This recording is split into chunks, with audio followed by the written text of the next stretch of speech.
Hey, what is up, everyone? This is Ete with another episode of Eco Lawn Science. We've made it through the heat of the summer, although it's still a little warmer than I'd like this time of year. The good news is the nights are starting to cool off significantly. So those of you who had drought stress this summer, who've had localized dry spots and just injury, you can expect to see your lawn begin to heal if it hasn't already. If you haven't seen it starting to green up more, just be patient over the next 1 to 2 weeks. Hopefully you should see, if these temperatures continue, you should see a big change in your lawn. You've made it through the hardest part of the season. Now what do? It's time to renovate, fall renos. So we're going to rebuild any issues that were damaged by insect, fungus, drought stress, compaction, dogs tearing it up, anything. This is the time to rebuild, and you got to do it now. And I'm going to start with the first part of that, and we'll do it over the next few episodes, and that is aeration. Do you need a fall aeration? Remember what the purpose of aeration is. It's really to loosen the soil, especially down by the root zone, so that the lawn can breathe, so that oxygen can get through, fertilizer, sunlight, all those things can get down to the root zone.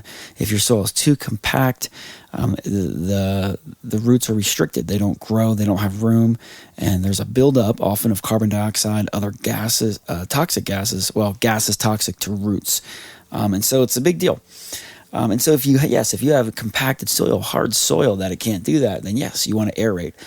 But not everyone has that, and honestly, not everyone needs it. I know most people get it if you get lawn care, and it's not the worst thing. I mean, the thing I love about aeration is it's a very inexpensive service compared to other things, and you get so much for it. It's the best bang for the buck. And even if you're not sure if you need it, 9 times out of 10, it's not going to hurt you. It's going to help. Unlike some other things, if you're doing certain, feedings that you don't need, you could cause issues. Well, aeration costs very little, and you can make it go very far. It might be $50 or $60 for a small lawn, and there's no products, there's no inputs, so there's no, runoff or pollution. You would have it if you do a core aeration. The gas from your machine will create a footprint. But besides that, aeration's great, but not everybody needs it. So if you want to know if you need it, you got to find out if you have compacted soil. And the easiest way to do that is to walk across your lawn. You can take your shoes off, walk barefoot, maybe midday. I do it midday, maybe 2 o'clock or somewhere in there, 12 to 2 o'clock. Walk across it and just feel it. Does it feel hard? Does it feel soft? Sometimes some areas are soft and spongy. Some are just feel normal, and then you'll have some areas that are hard as a rock. The hard areas are really what we're looking for, that compaction. There are scientific ways to find out. There are tools that you can stick into the ground, and it's a compaction meter, and it'll give you a reading, but they start at $280 and they go up to $1,000. So if you're a lawn care professional, that makes sense. But a homeowner, just walk across it. Just feel it out. You could stick a screwdriver, stick something down in there to see. If I took a fork, let's use a screwdriver as a better example, just a regular Phillips or flathead, and I let's say I walked across an area and it felt, this feels a little hard to me. If I grab that screwdriver and I can hardly get it but a ½ inch in the soil, it's compacted. There's a problem. And so that's all you got to figure it out. So if you do find it's compacted, I do recommend doing an aeration. Now, of course, we talk early in our episodes about core aeration and liquid aeration, so you can reference those to dig more in.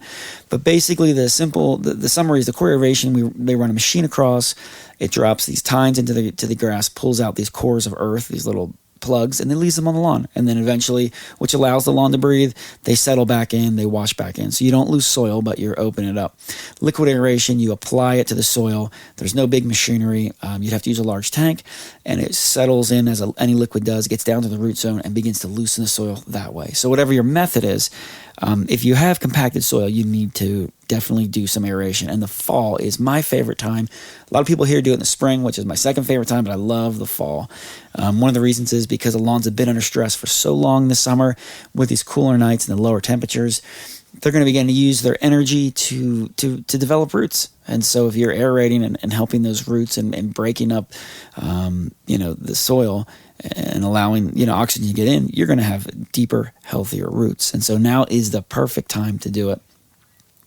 But you'll also notice if you have areas not just compacted, but often those compacted areas tend to have more weeds, and the lawn is just usually thinner because, again, the roots just aren't developing as well.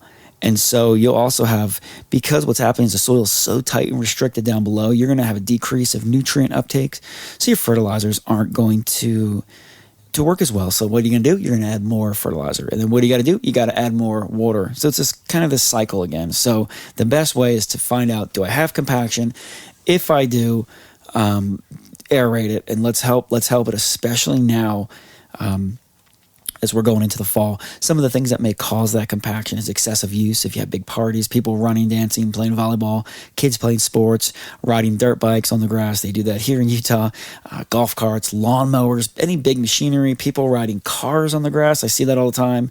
All those things can play into compaction.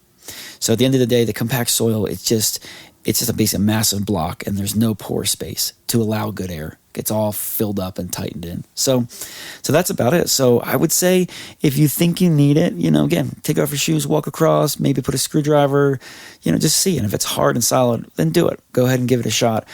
Again, if you're not sure, it doesn't have a lot of impact. And on the negative side, there's a little bit, like I said, the emissions from your machine, but it's very inexpensive. It's a great thing to do. So there you go. So if you need aeration, find out. Step one of the fall renovation is to find out if I need aeration. Often people will overseed at the same time. They'll aerate the lawn and then apply the seed. They'll also power rake, but we will talk about that here shortly in the next episode. So anyway, I hope this was helpful. Have a good one.